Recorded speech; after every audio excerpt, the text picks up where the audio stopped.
Thank you, McKenna. I think I have told you many times that I don't believe spiritual truths and practices can be quantitatively determined. Have you ever seen compassion in a bottle of formalin? We can't measure these things. Love is as long as a piece of string, right? So often reluctantly, I talk about spiritual principles that appear to be measurable. A prime example of that, of course, is the tithe. For some reason, we've determined in our minds that the tithe equals 10%. I've been in churches where they worried terribly about whether that was gross or net. Usually winds up being net. And our esteemed treasurer may be concerned about my relaxed attitude toward tithing, but tithing, as far as I'm concerned, is the giving of any gift, anything that we have to share. If we can find in ourselves the emotional capacity to share something of ourselves with someone else or with some organization that needs that, then we have performed, as far as I'm concerned, the tithe. We have given and we have opened the door also to receive. It is no surprise that Jesus emphasized giving and receiving. He was Jewish. I know this comes as a frightful shock to some people. I've had people say to me, no, he was Christian. He was born at a time when Judaism was still a powerful influence in the Middle Eastern world, but he passed away without knowing anything about Christianity, the religion that was founded in his name. He was Jewish, and in the Jewish religion there is a profound emphasis upon giving and receiving, especially upon giving. Any of you who have ever looked at a list of philanthropic donors will see prominently placed Jewish individuals who have given, not 5, 10, even 15%, but what they were able to give in pursuit of some good aim. We have hospitals, we have concert halls, we have galleries, picture galleries, museums, founded by these philanthropic Jewish people. It's part of their religion. And so it's no surprise that Jesus, as a Jew, a practicing Jew, should have reminded us of the importance of giving and emphasized, too, the power of receiving, which giving opens to us. So I'm going to break my rule and once again talk about a spiritual principle that appears to be reduced to the quantitative measurement that I so despise, because there's a reason for it. Jesus says in the Gospel of Matthew, if a man in authority makes you go 1 mile, go with him 2. Our first thought is he's nuts. If somebody comes up to me and says, go another mile with me, why? Why? Well, as usual, there's a backstory. And let me tell you to some extent what that is. Now, the mile that he's talking about is the Roman mile. It's a little bit shorter than the mile that we know, but nevertheless, still a very long period of walking. We have 1,760 yards. I think the Roman mile was about 1,600 yards. But you see, the point is that Jesus is living in an occupied land. The land of Palestine at that time, and we call it Palestine, was ruled by a Roman occupying force. And they had the power to come into a village or a small town and order the occupants to carry their packs for another mile beyond the town. The Roman soldier's pack was quite heavy, probably in excess of the 60 pounds to which we're sometimes used. It was a heavy pack, and villagers were ordered to carry that for another mile, out of their own free will, assumedly. And of course, they obliged. But Jesus here is saying, if resentful villagers can be made to carry a burden an extra mile, how much more can those who have free will decide to do the same out of their own consciousness, their openness, saying, out of compassion perhaps, for a soldier who was exhausted, okay, I'll carry it another mile. He's saying here the essence of life is learning how to give freely. If you give sometimes, as we often do to the IRS, for example, with a certain degree of resentment, that isn't the norm. Giving should be encouraged and should be a freely entered into obligation that we assume without any form of frustration. And if you look at life, you see how many, many times our capacity to go beyond what is demanded can be of such huge benefit, not only to others, but also to ourselves. Many, many times in marital relationships, and I've done a lot of marriage counseling in my time, I have seen that if the partners in a marriage or in a relationship were willing to give just a little more than they thought was demanded, a remarkable transformation might well occur. I've seen it happen. But sometimes you find people in marriages, in relationships, saying, no, this is what I contracted for, and I ain't going no farther. I should say further. Farther applies to distance further. For the grammarians and English majors amongst you, I do know that distinction. But we could go a little further. If we could put aside our pride and our frustration and our resentment, if we could just say, yes, I'll walk another mile with you if you want. Who knows in what particular degree or in what sense? Then the relationship might alter. Why is it that everything with us has to be so contractual, has to be so measured, that we're not able to open our hearts to give of ourselves in a more abundant way without calculating or imagining what the return might be? I've had people say that to me. Well, I didn't contract to do that. Well, okay, big deal. Maybe it was picking the kids up from school. I don't know.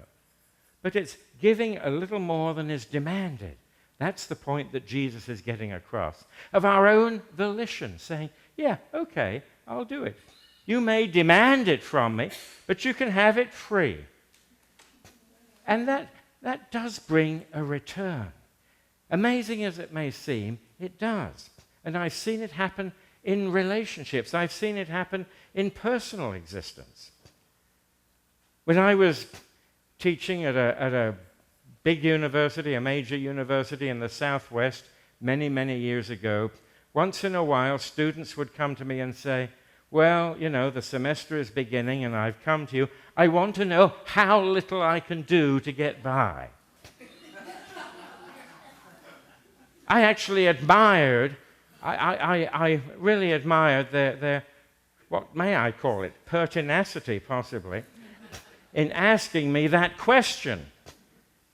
And I went to the chairman of the department one day and I said, we have these people wanting to get away with the least they can. And he said, well, and this shows you how our educational system has turned out. He said to me, well, they've paid for their education and they're entitled to get the piece of paper. I used to think education was a privilege, but apparently it's contractual, and if you pay the money, you're entitled to get the degree. And he said, the least we can give is a D. So, you got by. You had to get through because you'd paid for it. And yet, Roger Babson, who was a noted statistician many, many years ago, he led a team, I think it was at MIT, sounds like it might have been. He led a team which measured the amount of effort people put in to their lives, to their professional degrees, to their family lives, and so forth. And he found that it was absolutely the case that those who put in a little more than was required were rewarded with greater fulfillment, with greater satisfaction, you might even say with greater success. That the reward was greater. That little bit of extra effort that wasn't actually essential, that made the difference between, he would have said, an ordinary life and an extraordinary life. He wasn't afraid to use emotive terms. So people who give more than is demanded do receive something in return. I don't think there's any doubt about that. That's not only a spiritual principle, it's a psychological principle, it's a well-determined principle, and it works. It's worked in this church. For 50 years this church has existed, and it's been sustained to a very large degree by voluntary effort. That's the truth. Now let me say right away that if you don't volunteer, if you haven't volunteered, if you have no intention of ever volunteering, you will still be just as welcome, at least as long as I'm here. I have been in churches, folks, where your degree of acceptability was determined by how much you gave. That to me is anathema. I can't accept that. If we don't feel we're ready to exercise this principle in our own lives, in our public lives, in our church lives, in our community lives, well, that's up to us. That's up to us. And I do hope and pray that that distinction in this community, at least, is never employed in a negative sense. You are welcome, all of you welcome. But if you want an opportunity to thank you, dear. If you want an opportunity to test the validity of this principle, you might want to consider some voluntary effort. We would love to have it, and I think it would benefit people here, and it would benefit you as well. It might just make you feel better. You can say to yourself in a self-congratulatory way, well, I spent an hour at church today. I didn't have to, but I did, and I feel better for that. Now, I can't guarantee that's going to happen. You may walk away and say, I spent an hour at church today, and I don't feel good about it. That's not my problem, I hope. This is a principle in general terms that works. As we give, so we receive. What do we receive? Again, I go back to my original comment. I cannot measure that for you, and if you're wise, you won't measure it either. Anytime we try to quantify a spiritual principle, to me, we vitiate that principle. A principle is qualitative, and what we receive is qualitative. We feel better. If we reach out to somebody and encourage them, if we do something to sustain this community, and it can be anything. It can be money, of course, or it could be a little effort.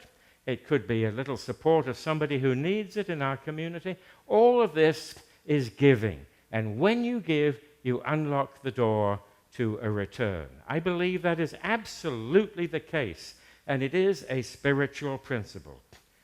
So you may sing in the choir. That's absolutely fantastic.